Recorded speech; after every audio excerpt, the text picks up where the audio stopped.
Just the tips. All right, everybody, it's Adam and Mike with Just the Tips, and happy holidays to you and yours. Happy holidays. Yeah, we're back, man. We're back into the north now.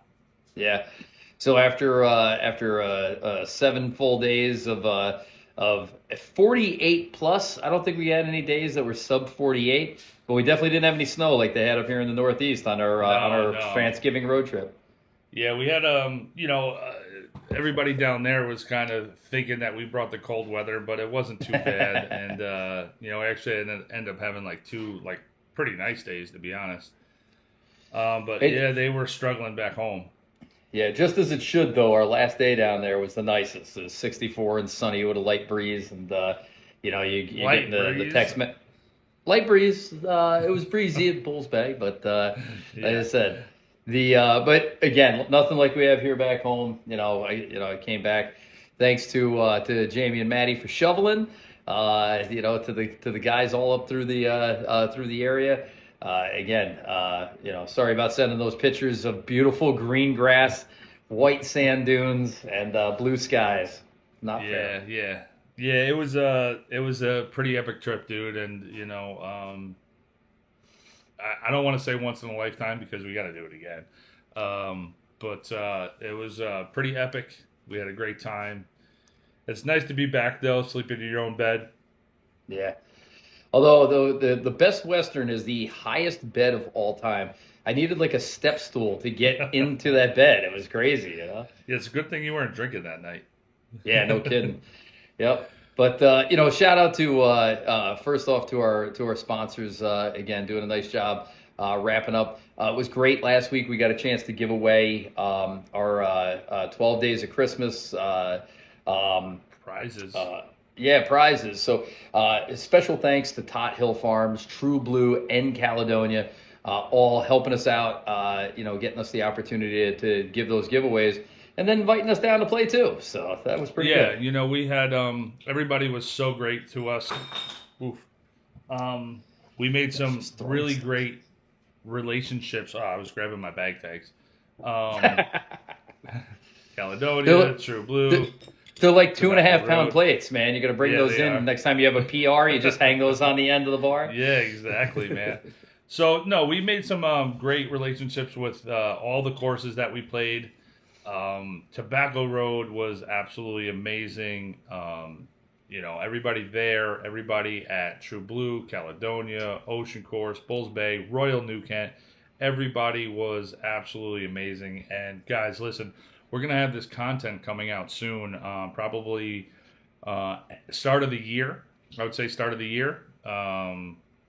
So make sure to check that stuff out. Make sure you like, you follow, you subscribe to not only our channel, but all of their pages as well. Because, listen, I'll tell you this, Adam. We had the camera down there. We had a nice camera taking pictures, and I don't think either one of us are confident enough with our photography skills. I think we looked at some of them and they're pretty good, but I see content put out by the pages themselves, and I'm just like, dude, I wish I got that picture of that hole. Like I don't even know how to get that picture. Oh, dude.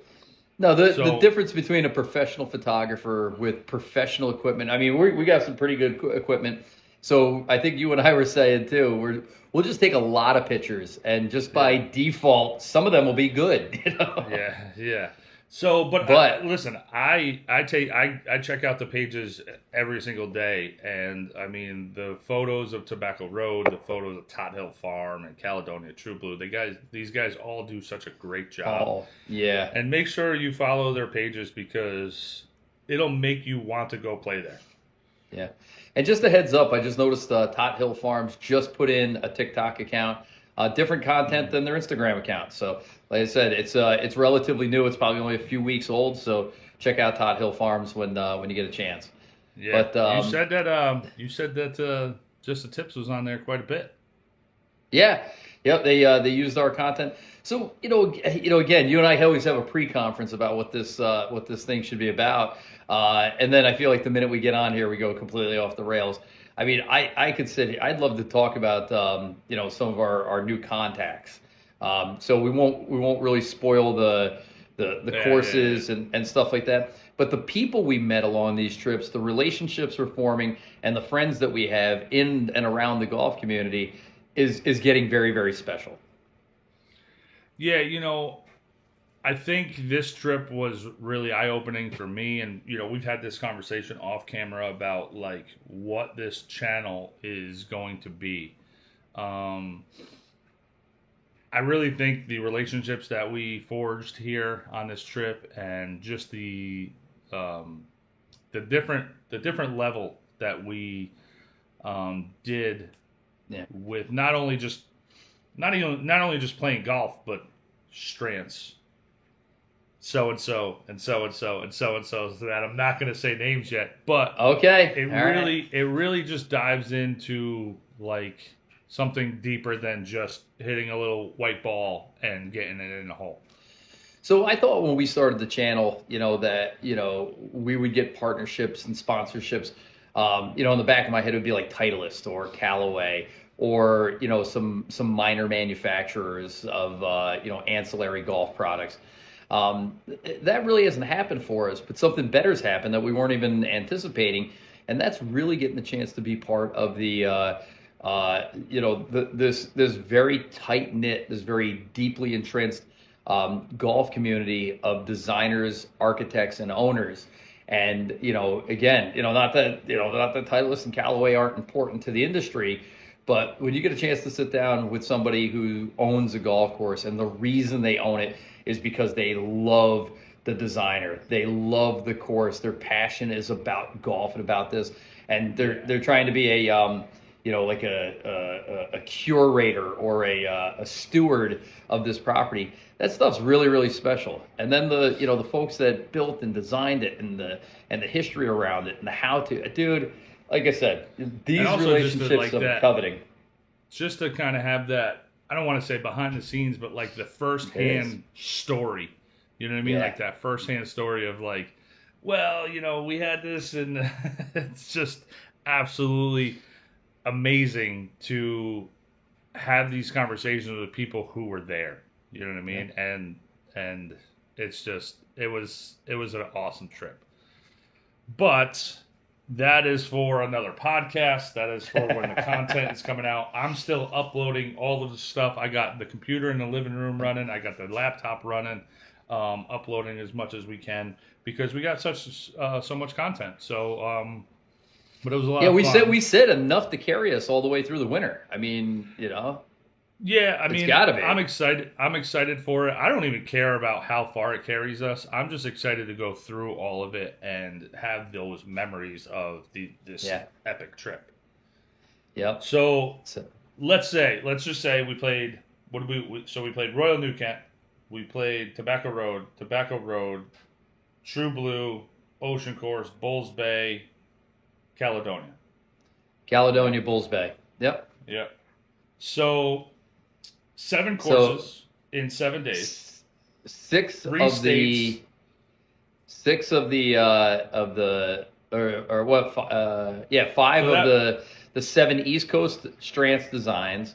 And again, got a little mistracked by the weather. This Northeast, but like I said, I don't want to say once in a lifetime because I hope it happens a lot more. But an epic road trip. What do you got? 1, 2, 3, 4, 5, 6.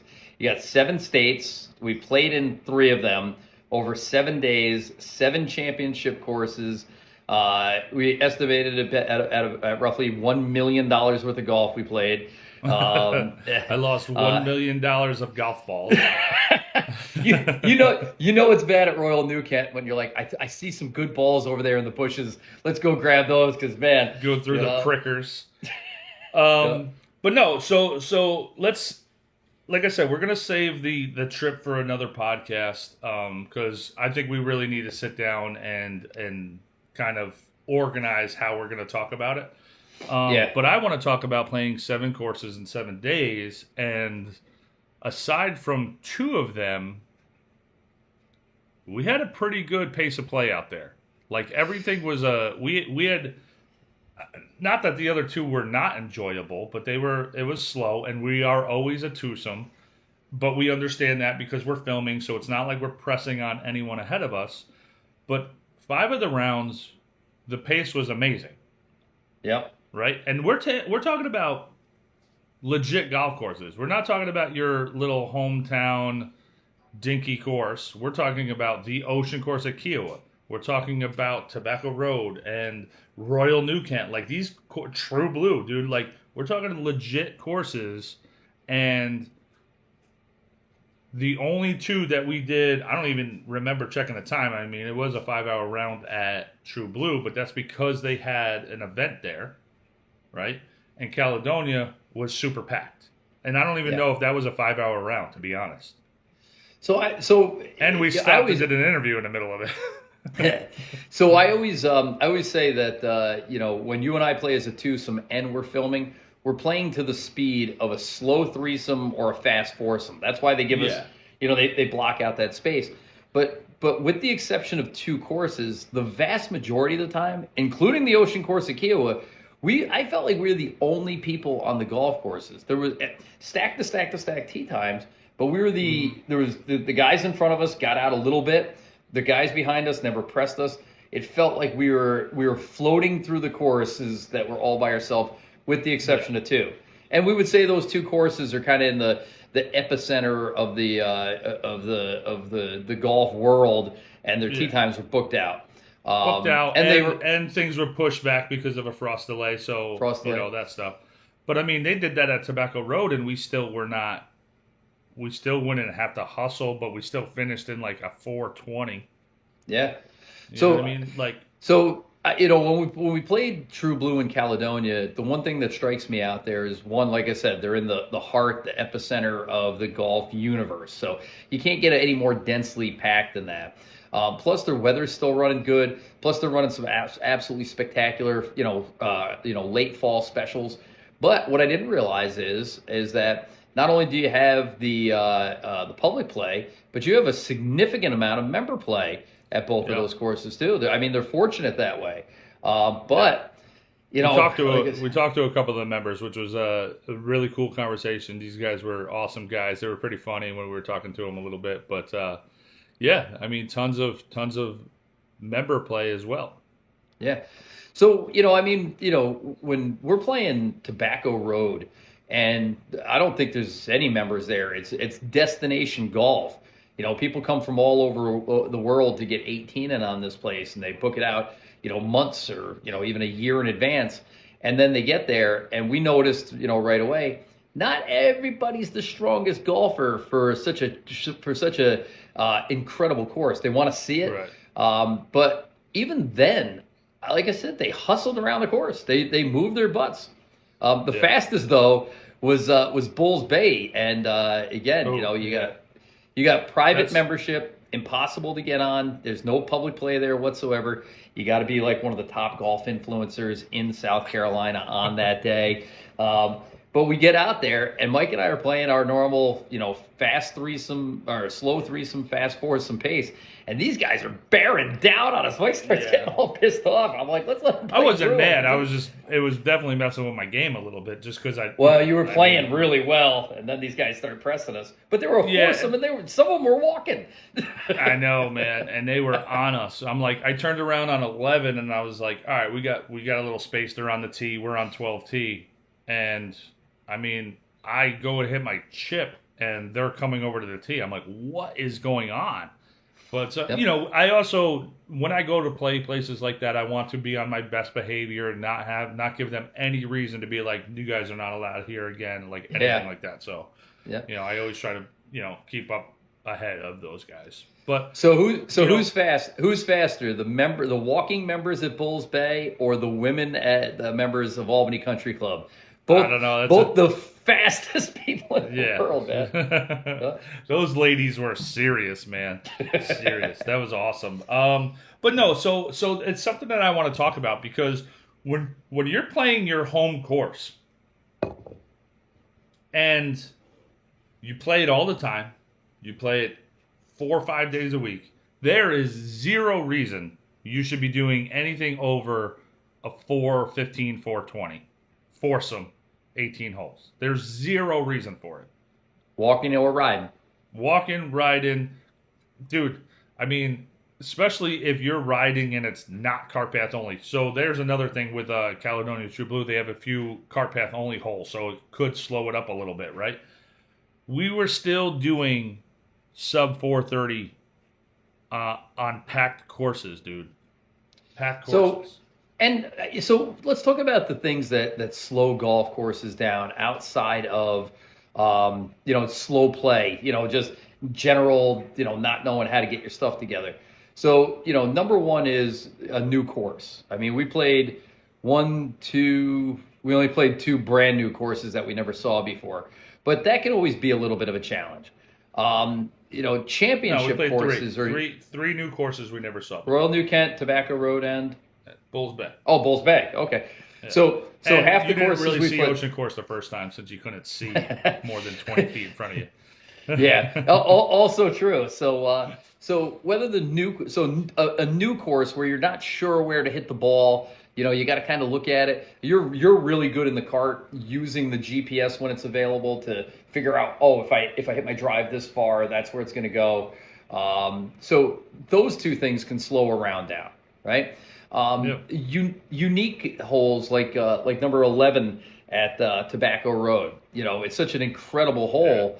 Yeah. That you're like, first off, you want to take it in, so you're kind of slowing down a little bit. 2, it is a strategy hole, so you got to think about it a little bit. And 3, once you screw it up, you got some real challenges along there. Those things can slow you down. But yet everybody on the course got around in 4 hours and 30 minutes and less. Less, yeah. And I think that's something that I want to say about, anyone being on their home course should not. You don't have any of those issues, right? So what's slowing you down? The only thing that's slowing you down is you, right? You and your playing partner. So let's talk about a few of the things that slow you down that are not those, right? So number one, not being ready when it's your turn, right? We talked about this, ready golf. Getting up to the tee, like fiddling around, taking, you don't have your head cover off. You're like, oh, I didn't know it was my turn. Which to me is kind of weird. Like, listen, there's been plenty of times where it's me and you, and, obviously I win the hole, but I'm like, Adam, go ahead and hit because I want to get the camera. I want to get this shot or whatever like that. Yeah. Dude, just play ready golf when it comes to that. Obviously, if somebody just made an amazing birdie or whatever, you don't really want to step in front of a birdie. But if the guy who made the birdie was like, go ahead, I don't care, then go ahead. Yeah. Another thing, the thing that gets me that I see a lot on some of these courses is watching other guys hit. Right? So you're out in the fairway, one guy's 20 yards over here, the other guy's 20 yards over here, but equal distance to the green. This guy sits in the cart watching the other guy hit. Yeah. And then they drive over to his ball. And then he sits there while the other guy hits. It's like you guys both could have just parked in the middle, right? Mm-hmm. And then one guy walks 10 yards that way, one guy walks 10 yards that way, and you don't have to sit there and watch each other. So I think that's really is the biggest thing, and whether you're walking or riding, whether it's cart paths or drive all over the course, it's the inefficiency from getting to where your ball is, to where your ball's going, to where the cart should be, or to where you're walking. A good example, is like you hit a drive into the middle of the fairway, and your partner hits it into the woods, and you drive over to yours in the middle. And you're both standing there while you're lining up your shot and you hit it, and then you both go, and now you're looking in the woods, right? Yeah. Park the cart, right? Jump out, get your stuff. Let the guy take the cart to start looking in the woods for his ball now. You're only hitting a shot into the green. Do.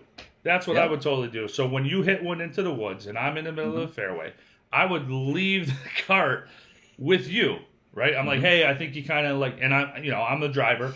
I would leave the cart there. So that way you can get your clubs and get your rangefinder and, kind of touch the GPS if you need it. Yeah. You have everything there because you don't have a straightforward shot. And either I would help you, or if I know it's gonzo, I'll just walk over to my ball and bring the rangefinder with me and shoot the pin, and just wait for you. And then, you figure out what you got to do, and then you drive over to me. I can already pull a club, boom, hit.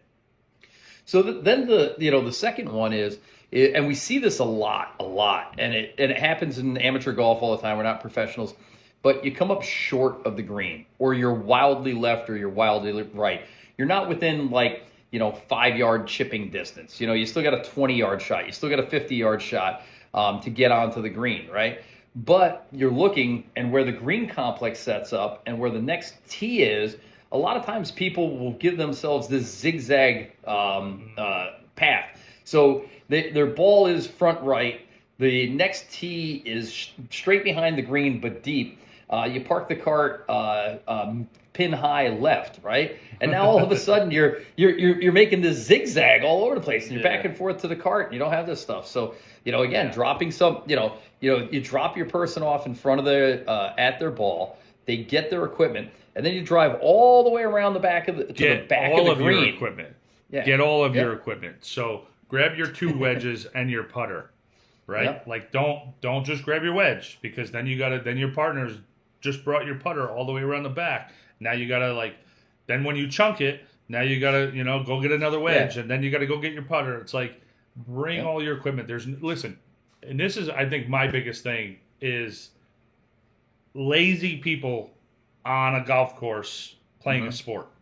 You know what I mean? It's like, dude, it's okay to walk. Like, it's not going to kill you to freaking walk a little bit. Bring a couple clubs, and so for me, right?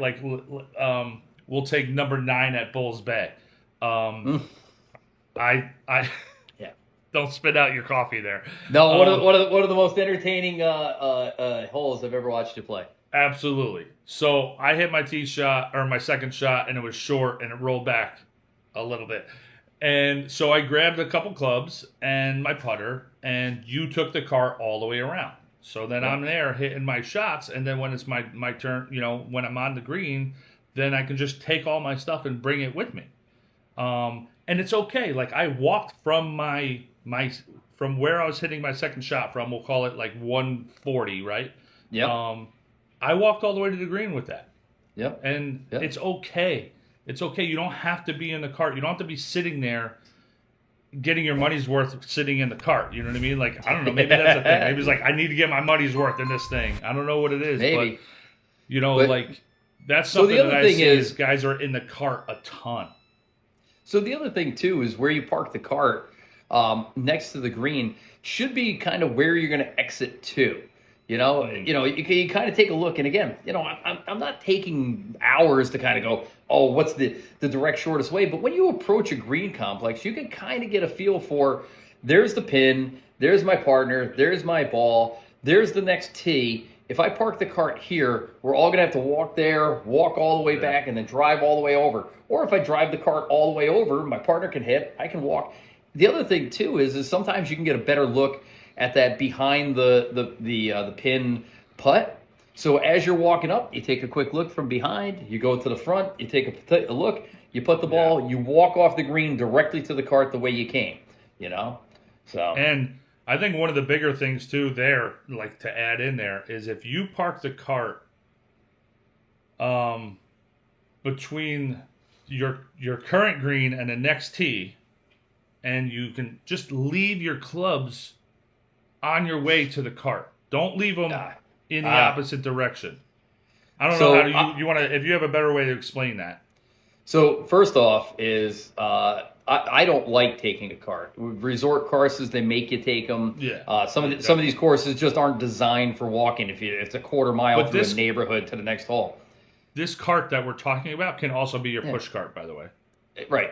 So again, if I have to take clubs out of the cart, one of the things that is really important is you want to really jam up the course, forget your pitch and wedge, or your, on the green and have to come back for it, right? So it doesn't have to be far, far away, like on the fringe, but between the pin and the cart, take your extra clubs that you brought and set them, horizontally to them. So you literally have to walk past them, right? Yeah. The number one thing I think that happens to people is they chip the ball, they leave their clubs there, they grab their putter, they walk up, they putt the ball, then they have to backtrack to the edge of the green to walk all the way across the green. Yeah. You know, and that's bring your doing clubs, like drop a them triple. around the back. Yeah. Just put them down over there because listen, I don't know. This happens plenty of times where like you're on the green, I'm chipping, right? So now I chipped it on, and now my ball's closer than your approach shot is my third shot. Yep. So now I got to pull the pin for you. So I go up, I grab the pin, I walk towards the cart, put the clubs down, put the pin down, and then I go back and read my putt while you're putting. So say, and again, especially you're playing a new course, a tricked up course, and again, like I said, my head just keeps going back to Tobacco Road.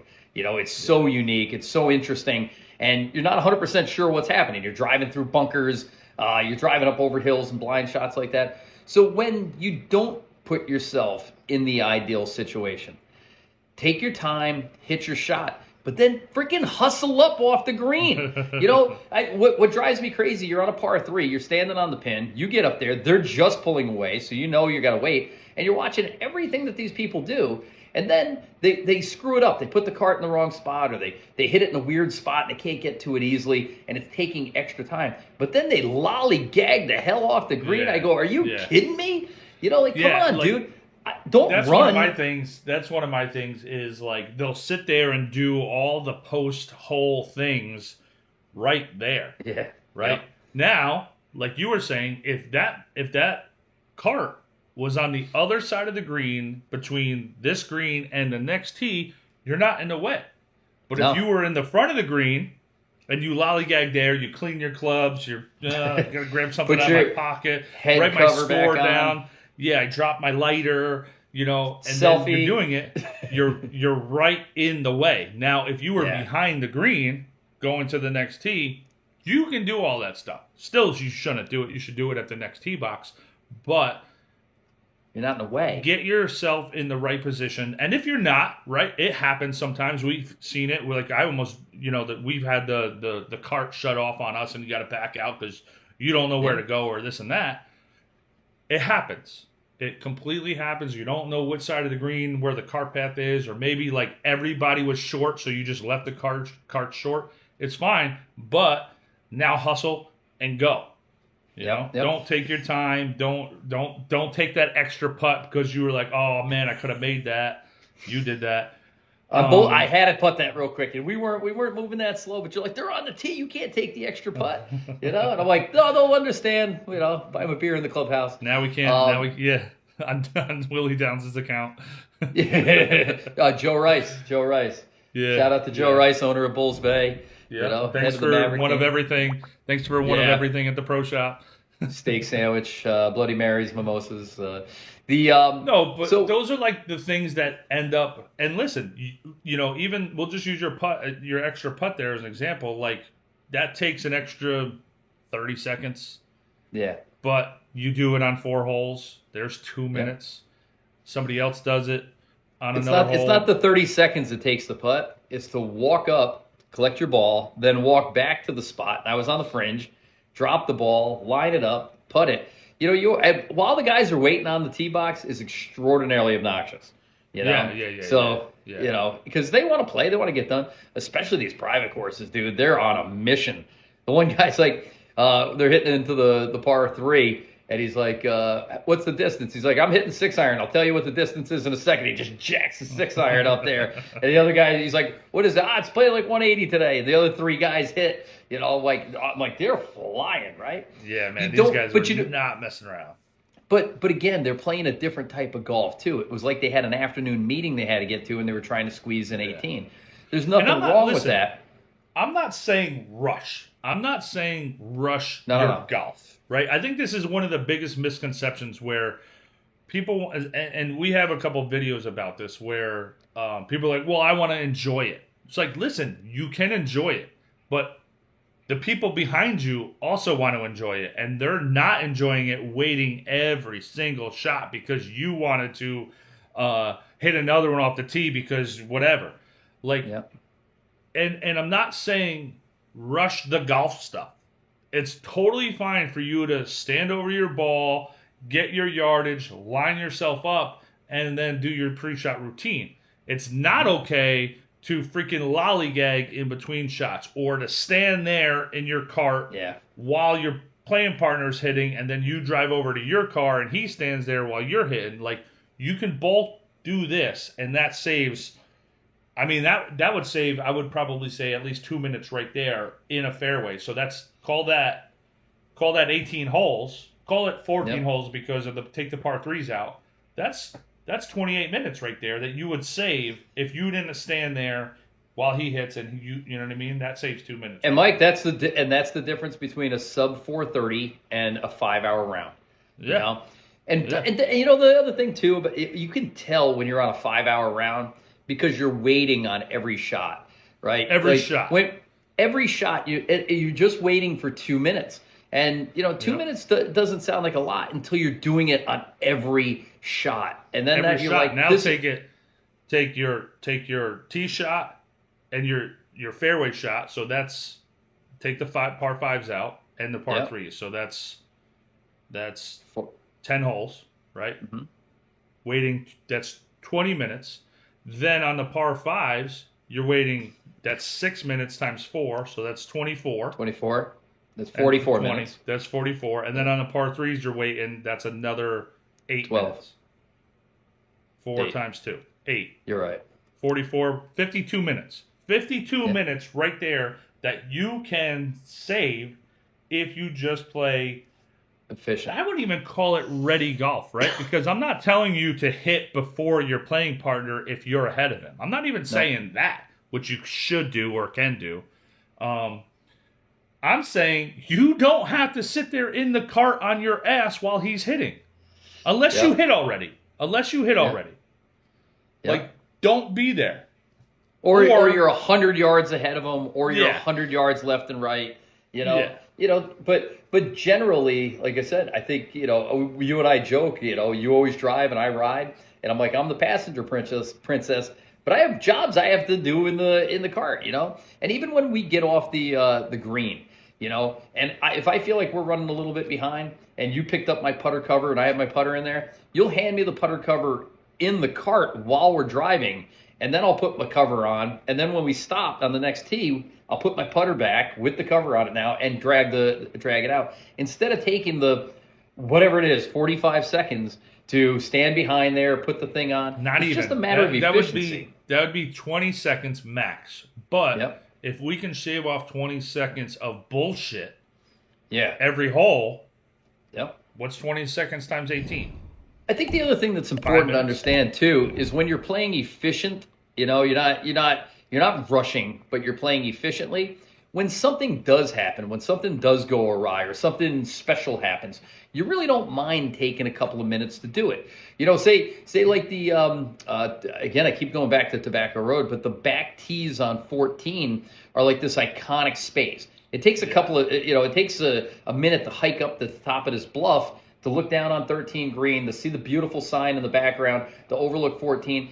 Everybody and their mother is going to take a picture while they're up there, you know, a selfie up against the sign or whatever. But you don't feel bad taking an extra 2 minutes when you've been efficient all day. Same thing, like when you hit it in the woods and you're like, I want my full 3 minutes to look for this. That's fine if you've been efficient. But if you've been dragging your heels the whole time and you're taking pictures and you're taking 3 minutes to look for balls, it's just too much out there. You know, and to your point there is something that we should have talked about too was when you're waiting every shot, then you don't have that chance, right? You don't have that bank of minutes to spare, right? Yeah. And you know that it isn't because, they just had a bad hole on that last hole and that's why we're waiting. It's like, dude, if we're waiting every shot, it's you. It's not, and it might be your golf, but it's also you.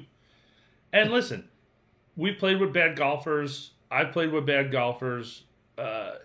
It doesn't matter how bad you are as long as you pick the pace up or pick your ball up or, you know, just take the drop real quick and punch one out, something like that. But if you're waiting every single shot, it's not because you had a bad hole. It's not. It's because you're inefficient in between all your bad shots, right? Yep. Dude, there was one time, we were at True Blue, number 6. I was trying to punch it through the trees, and Mm-hmm.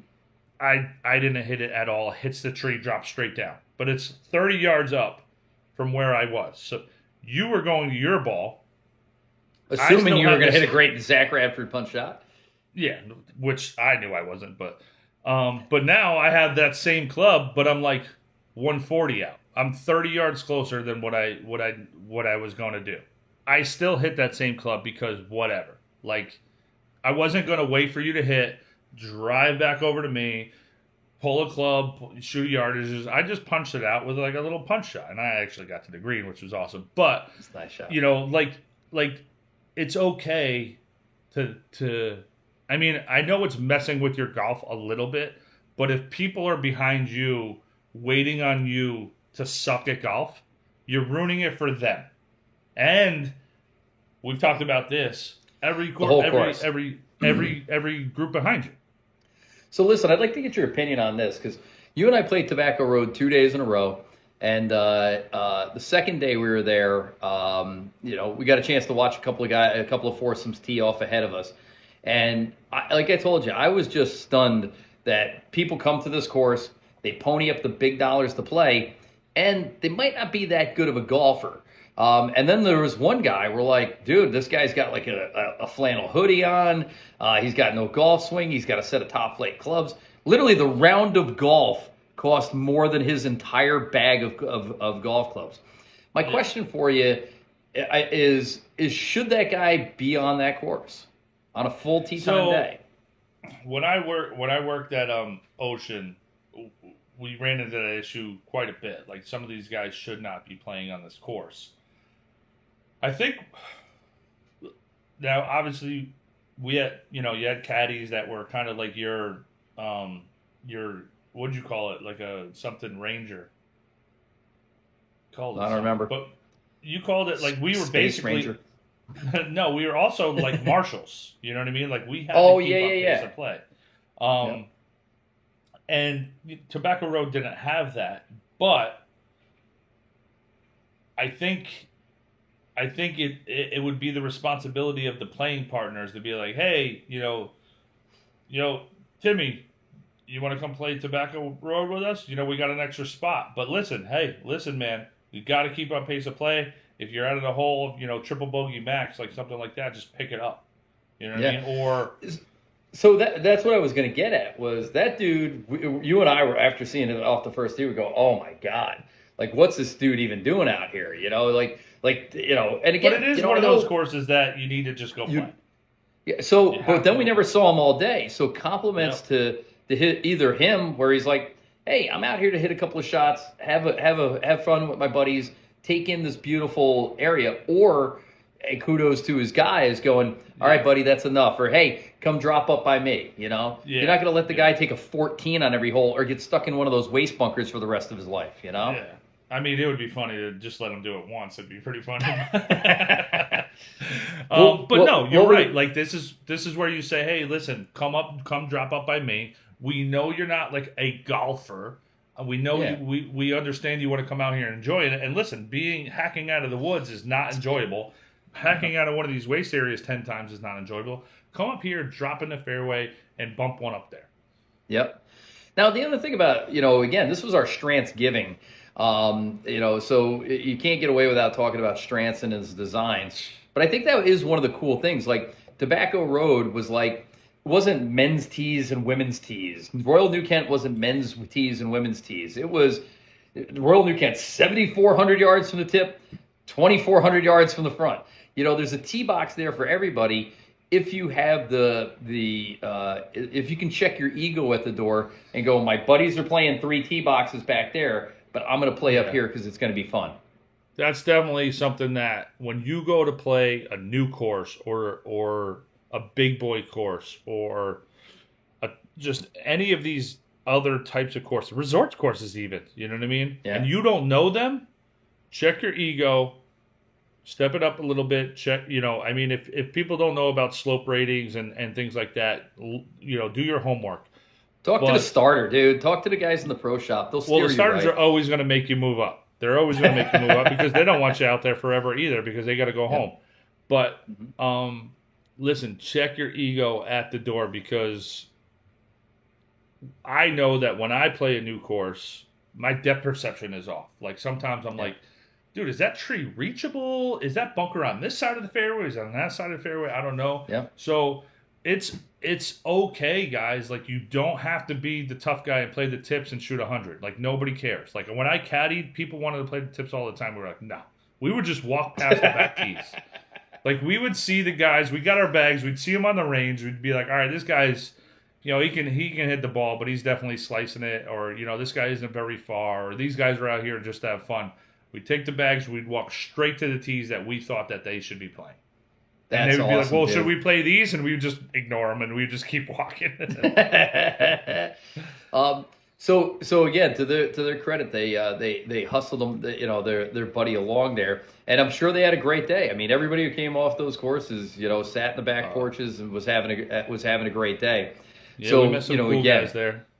Yeah. But dude, it was an incredible. The other thing I wanted to mention, about a Strantz course specifically. And we talked about this, and we got a little inside information. We won't tell you from who, but you said it at 13 at Tobacco Road, and you're like, we're up on these, one from the back tees, and we have this grand view and this downhill sloping, all this stuff going on, right? And then we get down, and we're just driving past, and you go, take a look at what the forward tees have to deal with, and the whole visually looks completely different, but also extremely challenging. All of a sudden there's this. My new favorite word next to Redan is flash bunker. Flash bunker that from the top tees isn't in play whatsoever. You don't even see it. I don't even think I noticed it at all. But from the bottom tees, looks like a 10-foot wall of sand in front of your tee shot. And if you are playing the front tees, even though you just cut this hole in half, this is now a new challenging obstacle for you that is visually daunting. It's just good design that allows everybody to play. I think you said it really well, and I think I worded it incorrectly on the GoPro, but a good designer can take the same hole and make it equally difficult from every tee box, but different. Like it's uniquely difficult from each tee box, where you were saying something about, the different angles and the different views and things like that. And it was really good. We were just talking about, I was saying, the par threes at Mike Strantz courses have 100 places to put tee boxes to make it interesting. All the way around. A couple of stadium holes where, a traditional golf course or traditional designers make a par three very linear. So if I play the white tees from, the blacks, I'm just 10 yards behind the blues, which are just 10 yards behind the whites that are just 10 yards behind the red. Not these Strantz courses. There's sometimes where, the forward tees are in such a cool place where you're like, that looks like it's more fun to play over there. We played that. We played the little secret course at Tobacco. That was pretty tricky. Do you want to talk about that for a second? No. You get battery issues right now. So no. That's for a different day. Dude, that could be its own podcast by itself. It will be. It will be. And I think every course should have an opportunity like that. We'll start doing it. We're gonna go to every course that we play. We're gonna set up our own little par 3 tees. Just the tips. What was the Ford version? Was El Ranchero. The tips El Ranchero. La Punta. No kidding. Jeez. But how much fun. But listen. So we played 7 courses, 1 private, 2 big-time resort public, 2 big-time destination public, and 1 with a caddy. And 5 out of 7 courses, we moved along, or were being pushed along, even as a twosome filming. But 2 courses was like, wow, it's slow out here, Yeah. So again, I think taking the time to remind folks, just because it's December, if you're allowed to play golf, play efficiently, be respectful of the people behind you, take the time that you need to hit the shot, but then hustle up and be efficient. Yeah, and I think it just makes for a better, enjoyable experience for every single person. That's really what we want to get the message out about building this game up and growing this game and really making it enjoyable instead of these 5-hour rounds that at your home course. Unnecessary. Unnecessary. Yeah. So right, dude, it was a great podcast today. I'm going to go make myself a pimento cheese and bacon hot dog. My new favorite thing. Some salty golfer beers. Yeah. Shout out to the salty golfer. And what was it? A pineapple blonde. Yeah. By Salty Golfer. So check it out.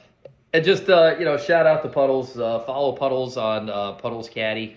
Puddles the Caddy on Instagram. Yeah, for your daily updates.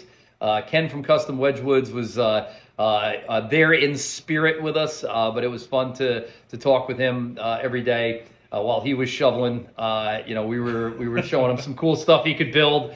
Shout out to Shaft Wraps, getting a lot of love down there. Rybo the caddy's like, what did you stick to your club? He's like, what is this? I'm like, Shaft Wrap, dude. They don't use Shaft Wraps on the Corn Ferry tour, Sundogs every single day. Every day for driving and driving. Baby. Saturday Skins, rocking Saturday Skins every day. Now listen, we're sorry Saturday Skins, but it was a little chilly, so jackets were on most of the time. But we'll see what we can pull from the footage. Yep. We need Saturday Skins outerwear is what we discovered. Is a new product line, probably coming in fall 2025. Some cool jackets, hats. It'll be ready for Strantzgiving 2025. I'm telling you. Anyway, dude, it was actually in California, we're not going to need that when we go Strantzgiving 2025. No. The northern courses in California, a little chilly up there in the San Francisco Bay Area. It's the down south. It's like it's like Florida. It's a 15-hour drive from the top of California to the bottom. So if we're playing Strantz courses in the upper and the middle late in the season, we'll need some Saturday Skins outerwear. Outerwear. Yep. All right, dude. Dude, listen, this was a blast. Great job planning. Unbelievable execution. And I got a Tot Hill Farms bottle of water I'm going to go drink. I got some deodorant from the Kiowa. I got a toothbrush from Bulls Bay. I hit up all the locker rooms. I don't want to see you for like another month. But I'll see you Monday. There you go. All right, I'm Adam. I'm Mike. Just the tips. Just the tips.